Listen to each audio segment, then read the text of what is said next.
اعوذ باللہ من الشیطان الرجیم بسم اللہ الرحمن الرحیم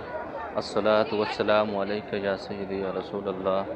وعلی آلک و اصحابک یا سیدی یا محمد رسول اللہ صلی اللہ تعالی علیہ وآلہ وبارک وسلم۔ معزز خواتین و حضرات، السلام علیکم ورحمۃ اللہ تعالی وبرکاتہ۔ مجھے امید ہے آپ سب حضرات خیریت سے ہوں۔ یقیناً اللہ کریم ہم سب کی حفاظت فرمائے۔ اللہ رب العزت 100% دین کے مطابق زندگی گزارنے کی توفیق نصیب فرمائے۔ محترم سامعین، آج اس ویڈیو میں کافی ساری چیزیں آپ کے ساتھ ذکر کرنی ہیں جو دل کر رہا ہے، لیکن اس میں شاید لفظ میرا ساتھ نہ دیں جذبات کی وجہ سے، یا میری ہمت نہ ہو سکے، کیونکہ مدینہ شریف کی جدائی تو آپ کو پتہ ہے کوئی بھی برداشت نہیں کر سکتا۔ بسم اللہ۔ محترم سامعین، ابھی مسجد نبی شریف سے آخری نماز ادا کی، ہم نے ظہر کی نماز ہے، اور ابھی انشاءاللہ تعالی ہم آگے کی طرف جو ہمارا سفر ہے اس طرف جائیں گے۔ تو محترم سامعین، اللہ رب العزت کا بڑا کرم ہوا ہے، احسان ہوا ہے۔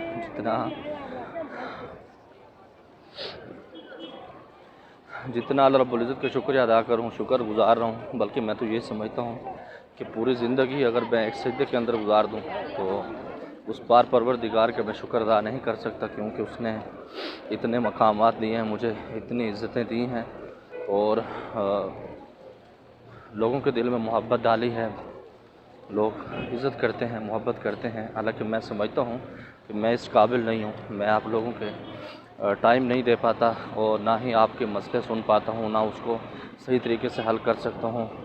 جیسے مجھے حل کرنے چاہیے۔ لیکن وہ پاک پروردگار ہے، وہ بھرم رکھتا ہے، وہ جیسے کہتے ہیں نا جی پنجابی میں کہ بس وہ کسی کے معاملات ہوتے ہیں، کسی کی محنت ہوتی ہے اور کوئی اس کا پھل کھاتا ہے۔ ہمارے بزرگوں نے محنتیں کی ہیں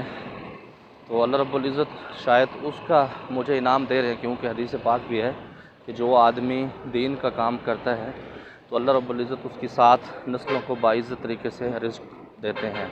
تو الحمدللہ میرا یہ اعزاز ہے، میرے دادا، میرے نانا اور میرے بابا حضور یہ دین کی خدمت کے ہی اندر انہوں نے زندگی گزاری ہے، اور الحمدللہ میں بھی کوشش کرتا ہوں کہ اسی طرح عوام کی خدمت کے لیے سارے معاملات کرتا ہوں۔ ٹھیک ہے، یہ ایک الگ بات ہے کہ میں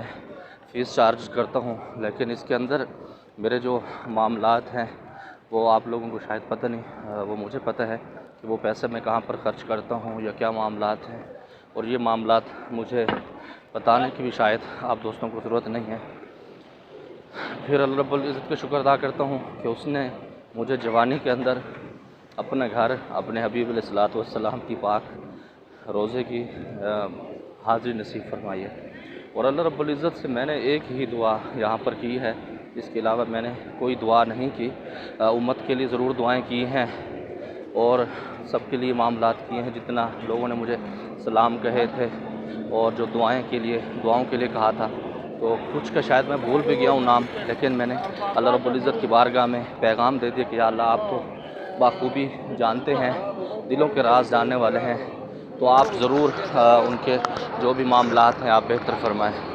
تو محترم سامعین، اس کے اندر صرف جو میں نے دعا مانگی ہے وہ یہی مانگی کہ یا اللہ،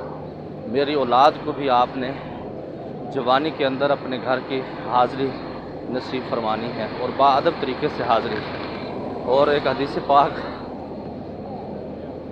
میرے ذہن میں آ رہی ہے کہ حضور علیہ الصلوۃ والسلام کی پاک ذات نے فرمایا کہ جو منافق ہوتا ہے اللہ رب العزت اس کو مدینے سے جلدی باہر نکال دیتے ہیں۔ تو اب میں یہاں پر یہ اپنا دعویٰ تو نہیں کرتا کہ میں منافق نہیں ہوں، وہ اللہ رب العزت جانتے ہیں، یا میرا معاشرہ جانتا ہے، جو دوست مجھ سے رابطہ کرتے ہیں، جو میری بہنیں مجھ سے رابطے میں رہتی ہیں اپنے کام کے حوالے سے، تو وہ لوگ بہتر جانتے ہیں کہ میں منافق ہوں یا نہیں ہوں۔ لیکن ایک بات ہے، اللہ بھی گواہ، اور اس کے رسول کو بھی میں نے گواہ بنایا کہ یا رسول اللہ صلی اللہ علیہ وسلم، میں نے مدینہ میں جتنے دن گزارے ہیں الحمدللہ میں نے زیادہ ٹائم مسجد نبوی شریف کے اندر ہی دیا، اور میں جانتا ہوں کہ میرے گناہ اتنے ہیں کہ آپ لوگ اس کا تصور بھی نہیں کر سکتے۔ لیکن اس پاک پروردگار نے پردہ ڈالا ہوا ہے آپ لوگوں کے سامنے، عزت دار پیش کیا ہوا ہے، تو وہ اس کا بہت زیادہ شکر گزار ہوں۔ تو محترم سامعین، میں صحیح طرح سے ابھی تک زیارتیں بھی نہیں کر سکا مدینہ شریف کی۔ بدر کے میدان میں نہیں گیا، دوسرے کافی ایسے زیارتیں ہیں جن کی طرف نہیں گیا، کیونکہ میں نے مسجد نبی شریف کے اندر ہی رہنا اپنی نجات سمجھی، اور جو مریضوں کو میں نے ٹائم دیے تھے ان سے بھی معذرت خواہ ہوں کہ میں آپ لوگوں کو صحیح طرح سے ٹائم نہیں دے پایا ایک معالج ہونے کے ناطے، کیونکہ یہ میری ذمہ داریوں کے اندر ہے کہ جو میرے بزرگوں نے سکھایا ہے میں آپ کو صحیح طرح سے گائیڈ کروں، لیکن وقت نہ ہونے کی وجہ سے میں آپ کو ٹائم نہیں دے سکا۔ اور مجھے امید ہے آپ جیسے مجھ سے پہلے پیار کرتے ہیں، محبت کرتے ہیں، آپ اسی کی وجہ سے ان چیزوں کو ساتھ رکھتے ہوئے آپ مجھے ضرور معاف فرما دیں گے، کیونکہ آپ لوگ بہت اچھے ہیں، اللہ رب العزت نے بہت سارے مقامات سے آپ کو نوازا ہے۔ جزاک اللہ۔ تو یقیناً آپ مجھے ضرور معاف کریں گے،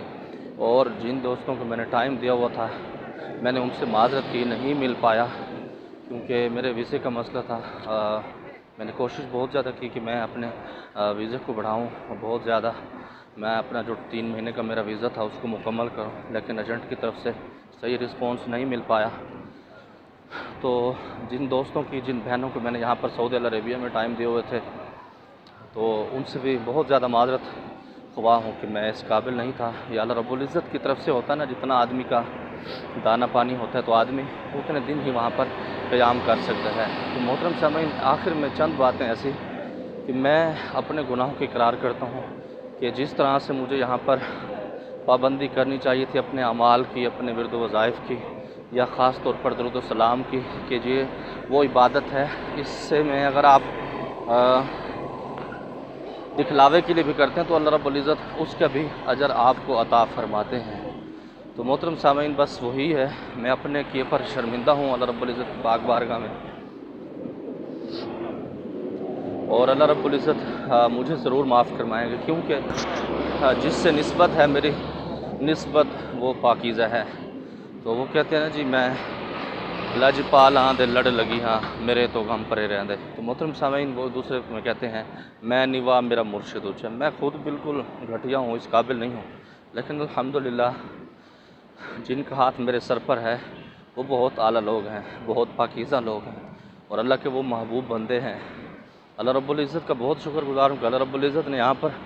بہت سارے بزرگوں سے زیارتیں کروائی، روحانی طور پر، جسمانی طور پر، اور اللہ رب العزت نے بہت سارے معاملات کلیئر کیے، اس پر بھی اس پاک پروردگار کا شکر گزار ہوں۔ تو اسی کے ساتھ جو آپ سے ریکویسٹ کرنی تھی کہ اللہ رب العزت جب آپ کو موقع دیں تو آپ اس سے بھرپور فائدہ اٹھائیں، ایسا نہ ہو کہ پھر جب آپ یہاں سے جائیں میری طرح سے شرمندہ ہوں کہ میں نے اپنے ٹائم کو قیمتی نہیں بنایا۔ تو محترم سامعین، شرمندگی اس وجہ سے ہوتی ہے کیونکہ یہ پاکیزہ گھر ہے، تو اس کے اندر باتوں میں، دنیا کے معاملات کے اندر وقت نہیں گزارنا چاہیے، کیونکہ جب آپ وہاں سے تشریف لاتے ہیں تو آپ کے اس کے آنے میں بہت سارے لوگوں کے حق ہوتے ہیں، جیسے آپ کے بہن بھائی ہیں، وہ آپ کو سپورٹ کر رہے ہوتے ہیں، دعا آپ کے لیے کر رہے ہوتے ہیں۔ تو جب بھی اللہ رب العزت آپ کو موقع دیں تو اس سے بھرپور فائدہ اٹھائیں، کیونکہ دن بڑے مخصوص ہوتے ہیں،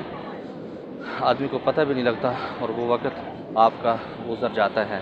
تو محترم سامعین، ہمارا 15 دن کا یہاں پر اسٹے تھا، تو جس کی وجہ سے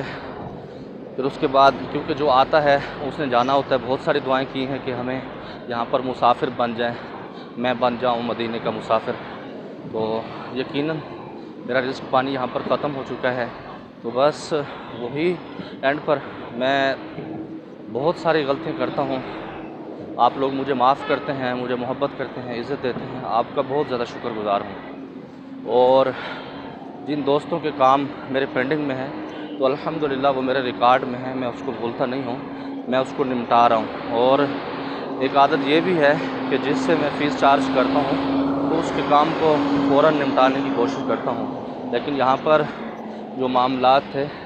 مصروفیت کی وجہ سے وہ نہیں کر پایا میں، تو یہ اشارہ اسلام ہے جو میں اب کراس کر رہا ہوں۔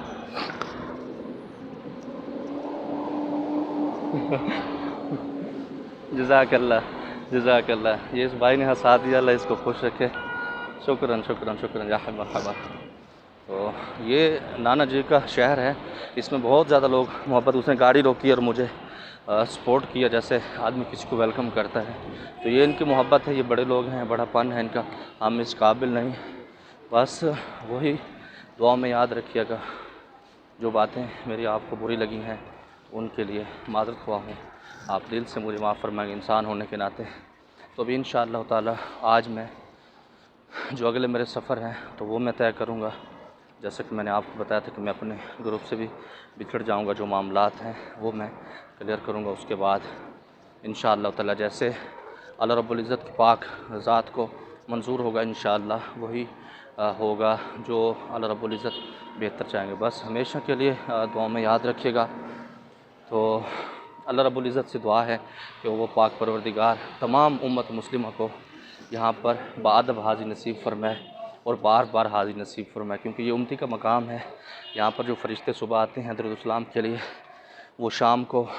چلے جاتے ہیں، اور جو شام کو آتے ہیں تو وہ صبح جاتے ہیں، پھر قیامت تک ان کا نمبر نہیں آتا. تو یہ امتی ہیں، دن میں کتنی دفعہ درود پاک پڑھے ہیں، پڑھتے رہیں گے وہاں سے بھی اور یہاں سے بھی. تو اللہ رب العزت سب کی حاضری قبول فرمائے، 100% دین کے مطابق زندگی گزارنے کی توفیق نصیب فرمائے، آپس میں محبت اتفاق کے ساتھ رہنے کی توفیق نصیب فرمائے. السلام علیکم ورحمۃ اللہ تعالی وبرکاتہ.